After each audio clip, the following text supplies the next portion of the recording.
Mahalaga yung malinaw ng mga patakaran. Hindi po ba? Mabuti na lang, nandito si Mang Boy. Palakpakan natin si Mang Boy. At kung sumali ang isang tao dyan sa organisasyon na yan, may mga parang sinumpaang tungkulin yan at pagsang-ayon sa mga patakaran na yan na kailangan sundan. Ngayon, iba naman ang palabra de honor at prinsipyo. Yan, sa mga suki, sa mga pasintabi, sa mga tulungan, usapang lalaki, sa pagitan ng mga tao tulad ng mga driver na ito, na kapwa naghihirap lahat sa buhay at nangangailangan, mayroong may mga anak, may asawang may sakit, may gustong tumulong sa magulang, bayad sa renta, pambili ng gamot, pambili ng pagkain.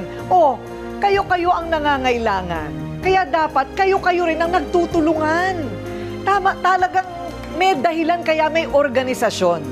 Organization, ibig sabihin organisado, hindi yung nagkakagulo. Ano po?